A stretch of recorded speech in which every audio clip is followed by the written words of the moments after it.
Hola, me llamo Vega y no soy un fantasma, pero llevo la cara de una mujer muerta.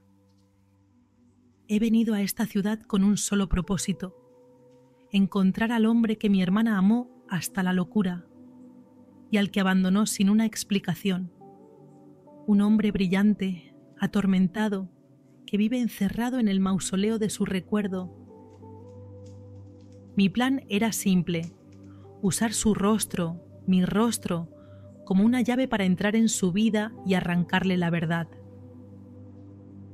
Pero no contaba con una cosa: que al jugar con el fuego de su obsesión, despertaría el mío. Esta no es solo la historia de una venganza, es la historia de un deseo oscuro, de dos almas rotas que se reconocen en la piel, es la crónica de un juego perverso que amenaza con consumirme.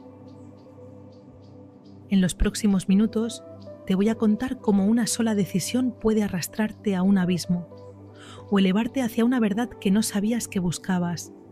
Cada paso que di, cada mentira que descubrí y cada verdad que me atreví a sentir fue una pieza que me trajo hasta aquí, hasta este preciso instante.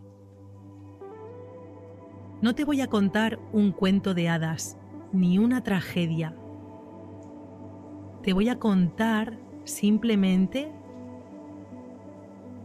la historia de mi vida. Capítulo 1. Mi padre me miraba desde el umbral de la puerta, con esa expresión de perro apaleado que también había perfeccionado en los últimos años.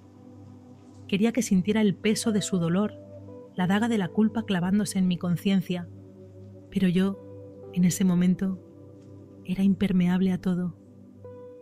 «Lo siento, padre», murmuré, aunque ambos sabíamos que no lo sentía.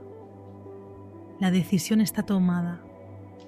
Me dijo que le deshacía, que era la única hija que le quedaba cerca, que qué me faltaba en la ciudad. No respondí. ¿Cómo explicarle que me ahogaba? ¿Cómo decirle que cada rincón de aquella casa me recordaba a un fantasma? Mi vida, mi verdadera vida, empezaba ahora. Todo lo demás era un prólogo que deseaba quemar. Había una curiosidad voraz dentro de mí, casi morbosa, un imán que me arrastraba a cientos de kilómetros de distancia, a una pequeña ciudad del norte cuyo nombre nunca había oído, hasta que apareció susurrado en el aliento final de mi hermana. Mi padre, ajeno a mis verdaderos motivos, insistía. Me preguntó si mi marcha tenía que ver con su mujer. Negué con la cabeza. Hacía mucho tiempo que la nueva esposa de mi padre había dejado de importarme. El odio que sentí cuando la trajo a casa, apenas un año después de la muerte de mamá, se había enfriado hasta convertirse en una indiferencia gélida, casi más cruel que el propio odio. Eran fantasmas en una casa que ya no era la mía. Tenía 24 años, una carrera como enfermera y la imperiosa necesidad de huir. Pero no huía de ellos, huía hacia él, hacia el hombre del que mi hermana gemela, Estela, me había hablado en sus últimas semanas de vida. El hombre al que amó y al que tuvo que abandonar. El hombre cuyo recuerdo la atormentó hasta el final. «Adiós, padre», dije, cogiendo la maleta. Le di un beso en cada mejilla, un gesto automático, vacío de todo sentimiento. Mientras bajaba las escaleras, sentí su mirada clavada en mi espalda. Sabía que no intentaría detenerme. Conocía mi determinación, esa terquedad que, según él, había heredado de mi madre. La misma terquedad que, en su día, Estela había usado para romper con todo y desaparecer. El viaje en coche fue una catarsis. Cada kilómetro que me alejaba de mi antigua vida era una capa de piel vieja que me arrancaba. Conducía hacia lo desconocido, hacia un encuentro que llevaba meses planeando en secreto, hacia un hombre que no sabía que yo existía, pero cuya vida yo conocía al detalle, un hombre al que iba a poner a prueba, un hombre al que, sin saber muy bien por qué, necesitaba entender. Capítulo 2. El doctor Damián Rovira no tenía amigos. Tenía colegas, compañeros de bisturí y guardias interminables, pero a nadie a quien llamar en mitad de la noche. Se había construido una fortaleza de soledad y trabajo, un exilio autoimpuesto, donde su única compañía eran los monitores de constantes vitales y el fantasma de una mujer que olía a jazmín. Aquella noche, Hugo, un cirujano bonachón y algo pesado, había invadido su santuario. Estaba tumbado en su cama, fumando, viendo cómo el humo se enroscaba en la penumbra de la habitación, mientras Hugo intentaba convencerle para ir a una estúpida fiesta del hospital. Se negaba, por supuesto. Las fiestas, el ruido, la gente, todo eso pertenecía a una vida anterior, a un hombre que ya no existía.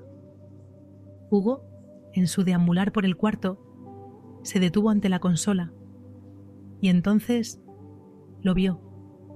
El retrato con el marco de plata, la única reliquia que Damián conservaba de su pasado. Hugo cogió la foto y su exclamación resonó en la habitación como un disparo. La llamó por mi nombre. «Vega», dijo. Me contó mucho después que Damián se había incorporado en la cama, que toda su indiferencia se había hecho añicos en un instante. Hugo, ajeno al cataclismo que acababa de provocar, le explicó que me conocía, que yo era la nueva encargada del quirófano, que había llegado hacía apenas una semana. Damián le arrebató el retrato de las manos. Su voz, cuando habló, era un gruñido ronco. Le aseguró a Hugo que estaba equivocado, que esa mujer, su mujer, Estela, llevaba muerta casi 3 años. La conversación que siguió fue un diálogo de besugos, un choque entre la realidad de Hugo y el pasado anquilosado de Damián. Hugo insistía en mi presencia, en mi rostro exótico, en mis ojos azules enmarcados en una piel morena. Y Damián, por primera vez en años, sintió como los cimientos de su fortaleza empezaban a temblar. Cuando Hugo se fue, Damián se quedó solo, con el eco de nuestros 2 nombres flotando en el aire, Vega y Estela. Se acercó al armario empotrado y lo abrió. Allí, como en un mausoleo, seguía la ropa de mi hermana, sus vestidos de seda, sus zapatos, todo ordenado, intacto. El aire, al remover las prendas, se impregnó de un suave perfume a jazmín, y ese olor fue como una punzada directa al corazón. Buscó en un cajón hasta que encontró la esquela. La leyó de nuevo, como si las palabras pudieran haber cambiado. Estela Scott, fallecida de una insuficiencia renal. No había duda. Y sin embargo, aquella noche no durmió. El pasado, ese monstruo que creía haber domesticado, había vuelto para devorarle. Y todo por culpa de una mujer que tenía la cara de su esposa muerta. Por mi culpa. Capítulo 3. Mi primer día en el hospital fue como caminar sobre un campo de minas emocional. Era consciente de que mi llegada no había pasado desapercibida. Las miradas se clavaban en mí en los pasillos, los murmullos se apagaban a mi paso. No era solo la nueva jefa de quirófano, era el fantasma que había vuelto para atormentar al cirujano estrella. Hugo, el colega de Damián, me buscó con la excusa de darme la bienvenida. Sus ojos curiosos me estudiaban, intentando encontrar a Estela en mis gestos, en mi voz. Era amable, pero su amabilidad estaba teñida de una compasión que no había pedido y que me irritaba profundamente. Me contó, con una torpeza casi infantil, que Damián no era el mismo desde la muerte de su mujer, que se había convertido en una sombra de lo que fue. Asentí, fingiendo una cortesía que no sentía, mientras en mi interior solo crecía una impaciencia febril. Quería verle. Necesitaba enfrentarme al hombre que había ocupado los últimos pensamientos de mi hermana. Mi oportunidad llegó esa misma tarde. Teníamos programada una intervención compleja, un bypass coronario. Cuando entré en el quirófano, él ya estaba allí, de espaldas a mí, lavándose las manos con una concentración casi violenta. Le observé en silencio desde el otro lado del cristal. Su espalda era ancha, poderosa, los músculos se tensaban bajo la tela verde del pijama quirúrgico. Era más alto de lo que había imaginado a través de las historias de Estela. Había una autoridad natural en su postura, una gravedad que lo envolvía todo. Me puse la mascarilla y entré. El silencio se hizo más denso. El resto del equipo contenía la respiración. «Doctor Rovira», dije, y mi propia voz sonó extraña, demasiado firme. Se giró, y entonces sus ojos se encontraron con los míos por encima de las mascarillas. Fueron solo unos segundos, pero en esa mirada sentí el cataclismo. Vi la incredulidad, el shock, el dolor crudo de una herida reabierta. Sus ojos, de un gris tormentoso, se clavaron en los míos, buscando, interrogando, negando lo que veían. Por un instante vi al hombre roto del que me había hablado Estela, pero desapareció tan rápido como había llegado, reemplazado por una máscara de fría profesionalidad. Asintió, un gesto seco, y se volvió hacia la mesa de operaciones. No cruzamos una sola palabra más que no fuera estrictamente necesaria para la cirugía. Pero yo sentía su conciencia sobre mí en cada movimiento, en cada instrumento que pedía, en cada sutura que realizaba con sus manos expertas y firmes, manos que un día habían acariciado el rostro de mi hermana, y la idea, lejos de dolerme, me provocó un escalofrío oscuro, una oleada de poder que me recorrió por completo. El juego acababa de empezar. Capítulo 4. Damián me evitaba. Durante las 2 semanas siguientes orquestó su vida en el hospital para no cruzarse conmigo. Cambiaba sus horarios, entraba a los quirófanos por puertas distintas, delegaba reuniones en las que sabía que yo estaría. Se movía por los pasillos como un animal herido que huye de su cazador. Y yo, lejos de sentirme frustrada, disfrutaba de la caza. Me convertí en su sombra, en su recordatorio constante. Me aseguraba de que supiera de mi presencia, aunque no me viera. Dejaba informes en su despacho que solo yo podía haber escrito. Cambiaba sutilmente la disposición del instrumental en el quirófano a como a Estela le gustaba, un detalle que solo él podría notar. Dejaba que mi perfume, deliberadamente distinto al jazmín de mi hermana, impregnara el ascensor justo antes de que él entrara. Eran pequeños actos de terrorismo emocional, dardos envenenados lanzados a la fortaleza de su indiferencia. Sabía que le estaba afectando. Le veía más delgado, con ojeras más profundas que delataban sus noches en vela.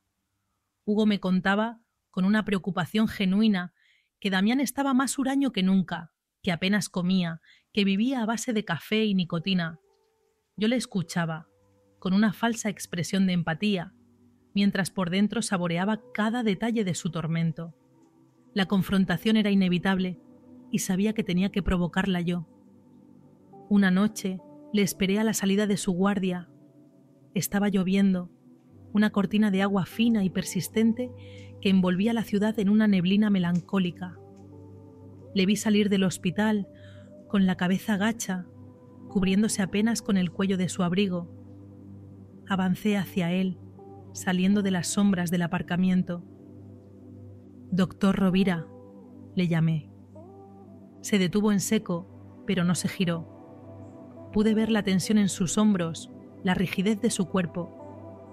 Me acerqué hasta quedar a su lado, dejando que la lluvia me empapara el pelo y el rostro. «Creo que tenemos que hablar», le dije, y mi voz era un susurro que se mezclaba con el sonido de la lluvia.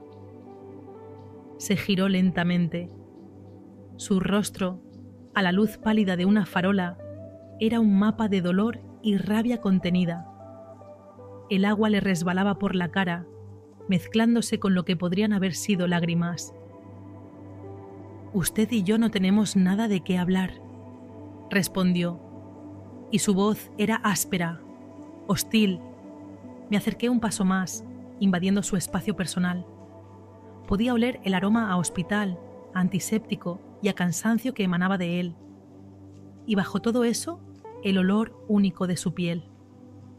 Yo creo que sí, insistí, sosteniéndole la mirada. Creo que tenemos que hablar de mi hermana, de Estela. Pronunciar su nombre fue como lanzar una granada. Vi el impacto en sus ojos, una fractura en su coraza de hielo. Y en esa grieta, por primera vez, vi una oportunidad. Capítulo 5. No me invitó a entrar a su casa. Me llevó a un bar cercano, un local impersonal y casi vacío, con la luz demasiado blanca y el olor a café rancio flotando en el aire. Era un territorio neutral, un lugar sin fantasmas donde podía mantenerme a una distancia segura. Se sentó frente a mí, después de pedir 2 cafés que ninguno de los dos tocaríamos, y me exigió, con una voz que era puro hielo, que le contara toda la historia. Y yo hablé. Le conté quién era. Le hablé de Estela, de nuestra infancia, de cómo éramos 2 gotas de agua con almas opuestas. Le hablé de su huida, de la carta que me escribió contándomelo todo sobre él, sobre su amor y sobre la enfermedad que la estaba consumiendo en secreto. Le expliqué que mi hermana me había hecho prometer que nunca le buscaría, que no reabriría su herida. Entonces, ¿qué haces aquí?, me preguntó, y su voz era un filo cortante. He roto esa promesa, le confesé, porque antes de morir me lo contó todo, me contó por qué te dejó. Vi cómo se tensaba, cómo sus manos se cerraban en 2 puños sobre la mesa. Le relaté la historia que Estela me había susurrado en sus últimas horas, el diagnóstico de su insuficiencia renal, su negativa a aceptarlo y su terror a que él, un médico brillante, tuviera que verla marchitarse. Me explicó que lo había abandonado para ahorrarle el sufrimiento, para que la recordara siempre bella y llena de vida. Una decisión tan noble como estúpida y egoísta. Damián escuchaba sin parpadear, su rostro una máscara impasible que apenas lograba contener la tormenta que se libraba en su interior. Cuando terminé, el silencio que quedó entre nosotros era pesado, denso, cargado de 3 años de dolor no resuelto. Finalmente, habló. Su voz era un murmullo roto. Me dijo que era un imbécil, que la habría cuidado, que la habría amado hasta el último segundo. Me contó que su vida, desde que ella se fue, había sido un páramo, un exilio sin sentido. Y entonces levantó la vista y sus ojos grises, inyectados en sangre, se clavaron en los míos. Me acusó de ser cruel, de venir a restregarle por la cara el fantasma de su mujer. Me preguntó qué demonios quería de él. Y yo, con una calma que me asustó a mí misma, le dije la verdad. Quiero entender, susurré. Quiero entender por qué mi hermana tiró su vida por la borda, por un hombre que, al parecer, ni siquiera luchó por encontrarla. El golpe dio en el blanco. Vi el destello de la furia en sus ojos antes de que se levantara bruscamente, dejara un billete sobre la mesa y se marchara, dejándome sola con el eco de mi propia crueldad. Capítulo 6. Mi provocación surtió efecto. La muralla de hielo de Damián se había resquebrajado y en su lugar había una hostilidad abierta, una guerra fría que se libraba en los pasillos y quirófanos del hospital. Ya no me evitaba, me buscaba. Buscaba el enfrentamiento, el choque, cualquier excusa para desafiarme. Nuestras interacciones se convirtieron en un duelo de voluntades. En plena cirugía cuestionaba mis decisiones con una acidez innecesaria, obligándome a defender mi criterio frente a todo el equipo. Yo, lejos de amilanarme, le respondía con una profesionalidad impecable, con datos y argumentos que dejaban en evidencia que su ataque era puramente personal. La tensión en el quirófano era tan palpable que se podía cortar con un bisturí. El resto del personal nos observaba como si estuvieran en la primera fila de un combate de boxeo, pasando de la incomodidad inicial a una especie de fascinación morbosa. pero el verdadero combate tenía lugar fuera, en la intimidad forzada de su despacho. Empezó a convocarme a reuniones absurdas, a horas intempestivas, con la única intención de tenerme cerca, de estudiarme, de buscar a Estela en mí para poder odiarla. Se sentaba frente a mí, con los brazos cruzados, y me sometía a un interrogatorio velado. Me preguntaba por mi vida en Boston, por mis gustos, por mis aficiones, comparando cada una de mis respuestas con el recuerdo que tenía de mi hermana, y yo jugaba a su juego. A veces le daba la respuesta que sabía que Estela habría dado, solo para ver el dolor reflejado en sus ojos. Otras veces le contradecía por completo, subrayando mi propia identidad, mi propia existencia. A Estela le encantaba el cine francés, me dijo una tarde, con la mirada perdida. A mí me aburre soberanamente, le respondí, mientras sentía una punzada de placer culpable al ver su desconcierto. Era un baile peligroso, un tango de atracción y rechazo que nos estaba consumiendo a los dos. Y en la corta distancia de aquel despacho, empecé a notar cosas que iban más allá de mi plan. El olor de su piel, la forma en que su pelo oscuro caía sobre su frente cuando estaba cansado, la inteligencia afilada en sus ojos grises cuando debatíamos un caso. Empecé a ver al hombre detrás del fantasma, un hombre brillante, herido y terriblemente solo. Y empecé a desearle. Era un deseo oscuro, retorcido, nacido de la venganza y la curiosidad, pero no por ello menos real. Un deseo que me aterraba y me atraía a partes iguales. Y sabía, por la forma en que su mirada a veces se desviaba hacia mis labios en mitad de una discusión, que él también lo sentía y que le aterrorizaba aún más que a mí. Capítulo 7. Nuestra guerra fría se convirtió en la comidilla del hospital. El personal del quirófano se movía a nuestro alrededor con un cuidado exquisito, como si temieran que una palabra fuera de lugar pudiera hacer estallar la tensión que Damián y yo cultivábamos con esmero. Nuestros duelos ya eran legendarios. Él cuestionaba una de mis decisiones con una pregunta afilada lanzada por encima de la mascarilla, y yo le respondía con una calma gélida, defendiendo mi criterio con una profesionalidad que le desarmaba y, sabía, le enfurecía aún más. Hugo intentó mediar. Me abordó un día en la cafetería, con esa expresión de cachorro preocupado que le caracterizaba. Me dijo que no sabía qué estaba pasando entre nosotros, pero que Damián estaba en un proceso de autodestrucción. Me explicó que apenas dormía, que su agresividad era una fachada para un dolor que se negaba a procesar, y me suplicó, por lo que más quisiera, que tuviera cuidado. No te preocupes, Hugo, sé perfectamente lo que hago, le respondí, con una sonrisa vacía, mientras por dentro una parte de mí se regodeaba en el efecto que mi presencia estaba causando. Pero otra parte, una que me esforzaba por silenciar, empezaba a sentir el peso de mi propio juego. Las reuniones forzadas en su despacho se volvieron más frecuentes. Se habían convertido en nuestro campo de batalla particular, un espacio íntimo y cargado de electricidad donde las defensas caían. Ya no solo me interrogaba sobre mi vida para encontrar a Estela, ahora, a veces, simplemente me observaba en silencio, con una intensidad que me recorría la piel. Una tarde, mientras revisábamos el historial de un paciente, se le cayeron unos papeles al suelo. Nos agachamos al mismo tiempo para recogerlos. Fue inevitable. Sus dedos rozaron los míos. El contacto fue breve, accidental, pero fue como si una descarga eléctrica nos hubiera atravesado a los dos. Levanté la vista de golpe y me encontré con sus ojos grises, oscurecidos por el deseo, a escasos centímetros de los míos.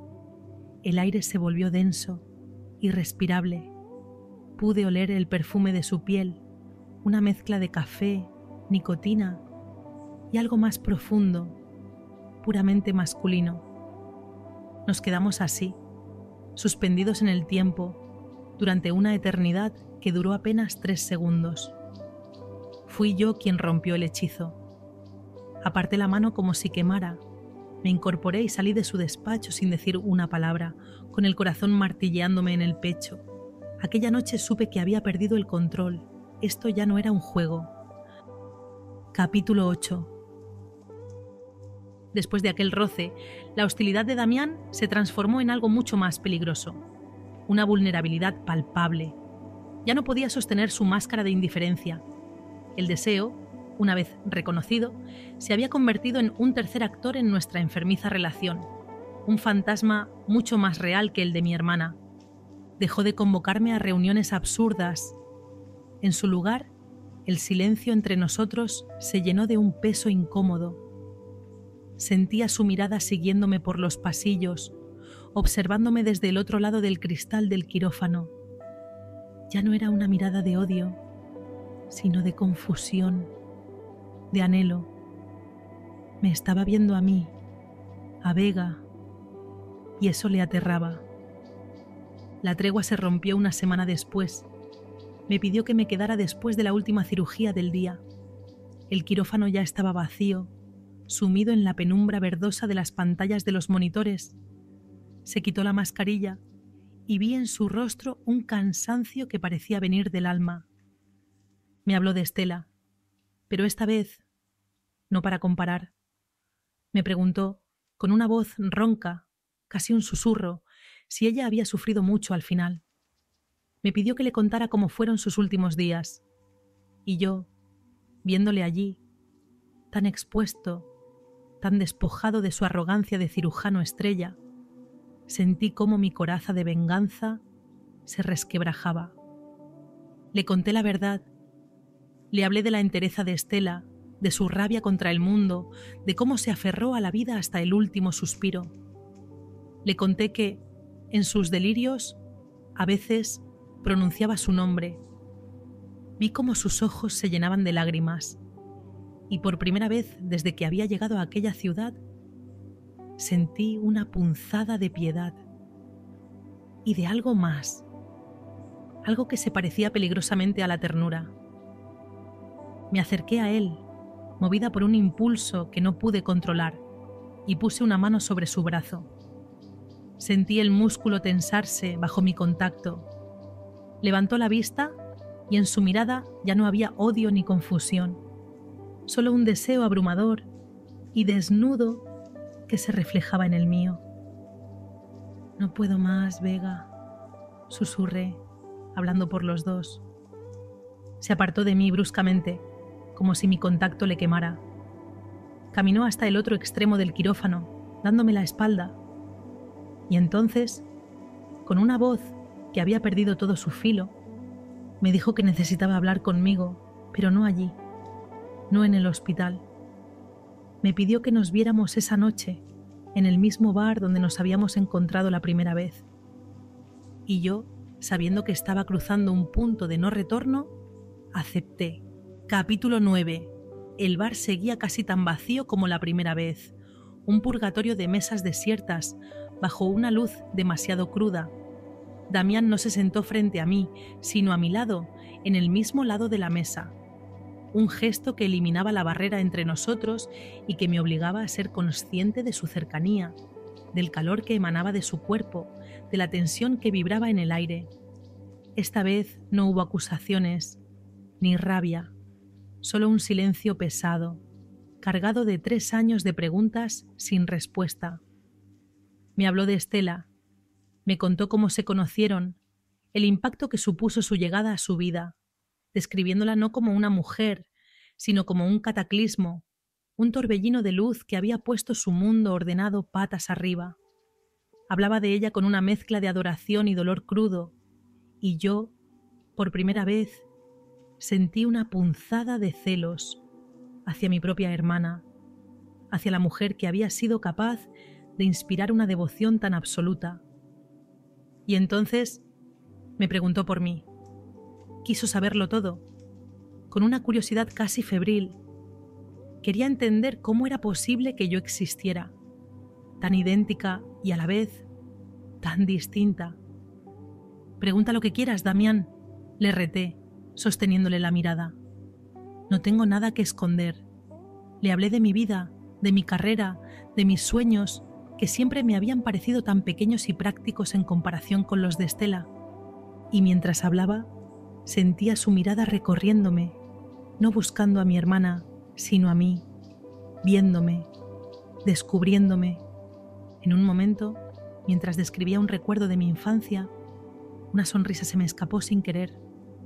Vi cómo sus ojos se fijaban en mis labios y el aire entre nosotros se volvió denso, espeso.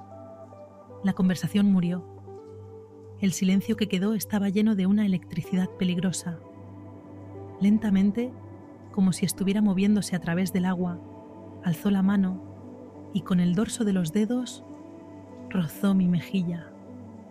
Su piel era áspera, la caricia fue torpe, casi vacilante, pero mi cuerpo reaccionó como si hubiera recibido una descarga. Un calor líquido se extendió por mis venas y tuve que cerrar los ojos para no perderme en la intensidad de sus ojos grises. Su mano bajó por mi cuello, sus dedos enredándose en mi pelo, y sentí cómo me atraía suavemente hacia él. No me resistí. Ya no podía. Capítulo 10. El beso no fue tierno, fue un beso desesperado, hambriento, un choque de dos soledades que se reconocían en la oscuridad. Había rabia en él y dolor y un anhelo tan profundo que me robó el aliento. Sus labios sabían a café y a nicotina, pero sobre todo sabían a olvido. Era un beso que intentaba borrar a Estela y yo, con una crueldad que me asustaba, me entregué a ello por completo.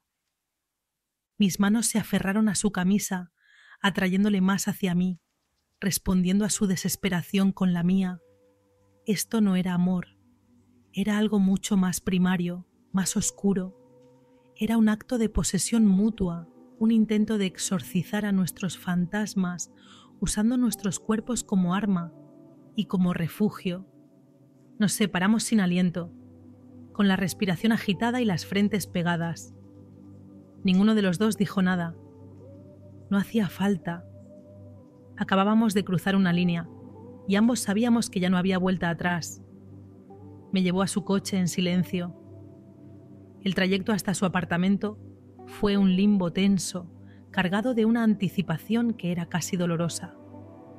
Su apartamento era como él, minimalista, ordenado hasta lo obsesivo y terriblemente solitario. Apenas había objetos personales, salvo el retrato de Estela sobre la consola, observándonos desde su marco de plata. Pero esa noche, por primera vez, no sentí que su presencia fuera un obstáculo. Era un catalizador. Apenas cerró la puerta, su boca volvió a buscar la mía, esta vez con menos furia y más necesidad. Me alzó en brazos y me llevó al dormitorio. La ropa empezó a desaparecer, no con la delicadeza de dos amantes, sino con la urgencia de dos enemigos que firman una tregua en el campo de batalla. Su cuerpo era una contradicción, fuerte y atlético por horas de cirugía, pero con una delgadez que hablaba de abandono. Su cuerpo era una contradicción, fuerte y atlético por horas de cirugía, pero con una delgadez que hablaba de abandono. Cada centímetro de su piel era un mapa de su dolor. «Déjame verte», susurré, mientras recorría con mis manos su torso, no para sanarlo, sino para hacerlo mío. Y él hizo lo mismo conmigo. Me exploró como si estuviera descifrando un enigma, como si buscara en mi cuerpo las respuestas que mi rostro, tan idéntico al de ella, no podía darle. Esa noche, en su cama, mientras nuestros cuerpos se movían en un ritmo frenético y desesperado, entendí la verdad. Mi venganza se había convertido en deseo, el deseo en obsesión, y la obsesión estaba ya a un paso de convertirse en algo para lo que no tenía nombre. Y mientras sentía su aliento en mi cuello, susurrando mi nombre, Vega, como una oración, supe que yo no era el fantasma en su vida. Él se estaba convirtiendo en el mío. Capítulo 11. La mañana siguiente Llegó con una luz fría y cruda que se colaba por las persianas del dormitorio de Damián. Le encontré en la cocina, ya vestido con su ropa de hospital, sirviéndose una taza de café con la espalda tensa y rígida. El aire entre nosotros estaba cargado de las palabras no dichas, de los cuerpos entrelazados de la noche anterior. Me sirvió una taza en silencio y la dejó sobre la encimera, sin mirarme. Finalmente, habló. Su voz era ronca, distante.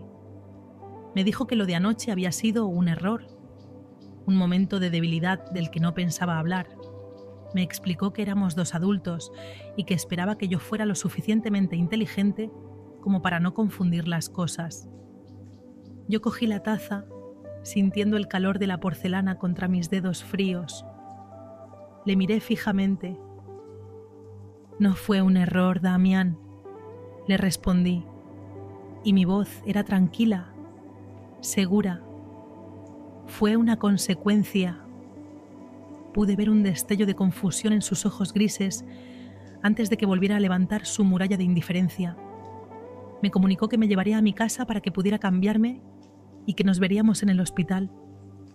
Y así, sin más, la intimidad de la noche se desvaneció, reemplazada por una formalidad gélida y profesional. Pero en el hospital todo había cambiado. El secreto de nuestra noche juntos parecía haberse filtrado por las paredes, viajando a través de los pasillos en forma de susurros y miradas furtivas. Ya no era solo el fantasma de Estela, ahora era la mujer que se había acostado con el doctor Rovira. La hostilidad de Damián se había transformado en una posesividad feroz. Noté cómo su mirada seguía a cualquier médico que se me acercaba, cómo su mandíbula se tensaba si Hugo bromeaba conmigo en la cafetería. Una tarde, una de las enfermeras más veteranas me hizo un comentario impertinente, insinuando que mi ascenso en el hospital no se debía precisamente a mis méritos profesionales. Antes de que yo pudiera responder, la voz de Damián sonó a mis espaldas, cortante como un bisturí. Le dijo que si volvía a oír una falta de respeto hacia mí, estaría de patitas en la calle. La mujer se quedó pálida y se disculpó entre balbuceos. Esa noche le esperé en su despacho. Cuando entró, cerré la puerta. «No necesito que me defiendas», le dije. Se acercó a mí, invadiendo mi espacio, su sombra cubriéndome por completo. Me respondió que no me estaba defendiendo a mí, sino a lo que era suyo. Capítulo 12. Sus palabras, lo que era suyo, resonaron en la habitación y en mi cabeza. Eran posesivas, arrogantes, intolerables, y sin embargo, una parte de mí, la más oscura y primitiva, se estremeció de placer al oírlas. Había pasado de ser el fantasma de su mujer a ser su posesión. El avance era cuestionable, pero era un avance al fin y al cabo. Nuestra relación se convirtió en un ciclo adictivo de enfrentamientos públicos y treguas privadas. Discutíamos a gritos en su despacho por un protocolo quirúrgico para, horas más tarde, terminar en su cama, enredados en un silencio lleno de lujuria y desesperación. Nuestros cuerpos habían encontrado un lenguaje propio, una forma de comunicación brutal y honesta que nuestras mentes, llenas de orgullo y de miedo, se negaban a aceptar. Él seguía luchando contra el fantasma de Estela. A veces, en mitad de la noche, mientras yo dormía, le sentía acariciarme la cara, trazando mis facciones en la oscuridad, como si intentara encontrar las diferencias, como si quisiera asegurarse de que era a mí a quien estaba tocando. Yo fingía estar dormida, con el corazón encogido, dejándole explorar el rostro de su fantasma en mi piel. Sabía que no podíamos seguir así. Aquella relación clandestina, alimentada por el dolor y el deseo, nos estaba consumiendo. La venganza que me había llevado hasta allí se había disuelto hacía mucho tiempo, reemplazada por un sentimiento mucho más complejo y peligroso. Una tarde de domingo fui a su apartamento sin avisar. Le encontré en el salón con una botella de whisky medio vacía y la mirada perdida en el retrato de mi hermana. La habitación olía a alcohol y a soledad. Me senté a su lado, en silencio. Fue él quien habló primero. Me confesó que había pasado 3 años adorando un recuerdo, construyendo un mausoleo para una mujer que le había abandonado. Me dijo que mi llegada le había aterrorizado, porque mi rostro le recordaba constantemente su fracaso, pero que mi forma de ser, mi desafío constante, le obligaba a vivir de nuevo. Y entonces, con una vulnerabilidad que nunca le había visto, me dijo que cuando me miraba, ya no veía a Estela, que solo me veía a mí, a Vega. Acerqué mi mano a su rostro y le aparté el pelo de la frente. Sus ojos grises estaban llenos de una súplica silenciosa. Entonces, empieza a vivir conmigo, le dije. No hubo más palabras. En ese momento, en el silencio de aquel salón impregnado de fantasmas, la guerra terminó. No sé si lo nuestro podía llamarse amor, pero era real. Y por primera vez, ambos decidimos dejar de luchar contra ello. Capítulo 13. Nuestra tregua se convirtió en una paz frágil y extraña. Los días que siguieron a mi rendición en su apartamento fueron un lento reaprendizaje. Estábamos aprendiendo a ser 2 personas, no un hombre, una mujer y un fantasma. El deseo seguía ahí, una corriente subterránea y constante, pero la desesperación había sido reemplazada por una curiosidad tierna, casi tímida. Exploraba su cuerpo por la noche, no con la furia de antes, sino con la delicadeza de quien descifra un mapa. Cada cicatriz, cada músculo tenso, era una historia que él no me contaba con palabras, pero que mi piel aprendía a leer. Él hacía lo mismo conmigo. A veces le sorprendía mirándome fijamente, con una concentración absoluta, como si estuviera memorizando cada lunar, cada curva, cada matiz que me diferenciaba de Estela. En el hospital nos convertimos en el epicentro de un terremoto de rumores. Ya no éramos un secreto, éramos un escándalo. Las miradas ya no eran de curiosidad, sino de juicio, pero la actitud de Damián había cambiado por completo. Su hostilidad se había transformado en un muro de protección a mi alrededor. Un día, en la cafetería, Hugo se acercó a nuestra mesa. Nos miró a ambos y luego, con una sonrisa sincera, le dijo a Damián que se alegraba de verle de nuevo, que hacía años que no le veía tan vivo. Damián no respondió, pero vi cómo su mano, bajo la mesa, buscaba la mía y la apretaba con fuerza. Su protección a veces rozaba la tiranía. Escuchó un murmullo malintencionado de unas enfermeras a nuestro paso y se giró hacia ellas. No sé qué les dijo, pero su voz fue un siseo bajo y amenazante que las dejó pálidas y en silencio. Más tarde, en la intimidad de su coche, no pude evitarlo. Ahora te has convertido en mi guardián, le dije, medio en broma, medio en serio. Él no sonrió. Me respondió, con una gravedad que me estremeció, que había perdido a una mujer por no saber protegerla y que no pensaba cometer el mismo error 2 veces. Capítulo 14. Una noche, al llegar a su apartamento, le encontré en el salón, de pie, frente al retrato de Estela. La luz de una lámpara creaba un halo casi sagrado alrededor de la imagen de mi hermana. Me quedé en el umbral, sin atreverme a interrumpir. Después de un largo silencio, se giró hacia mí. En sus manos no sostenía el retrato, sino un marco vacío. Había quitado la foto. Me explicó, con la voz rota, que había pasado 3 años adorando un recuerdo, construyendo un altar a un fantasma. Me confesó que mi llegada le había parecido una tortura, una broma cruel del destino que le obligaba a enfrentarse a su fracaso cada día. Se acercó a mí y me cogió de las manos. Sus ojos grises, por primera vez, estaban completamente en paz. Me dijo que Estela había sido un torbellino en su vida, una luz fugaz que le había deslumbrado y después le había dejado en la más absoluta oscuridad. Y entonces me miró de una forma que nunca antes lo había hecho. Me aseguró que yo, en cambio, era como la tierra firme bajo sus pies, una fuerza real, presente, que le había anclado de nuevo a la vida, que mi desafío constante, mi negativa a ser un simple reflejo, le había obligado a despertar. Me juró que ya no buscaba a mi hermana en mi rostro, que solo me veía a mí. «Solo te veo a ti, Vega», susurró, y mi nombre en sus labios sonó como una promesa. Mi misión, la extraña y retorcida venganza que me había llevado hasta él, había terminado. Pero no me sentía victoriosa, sino completa. Había venido buscando entender al hombre que mi hermana amó, y en el proceso había encontrado al hombre que yo podía amar.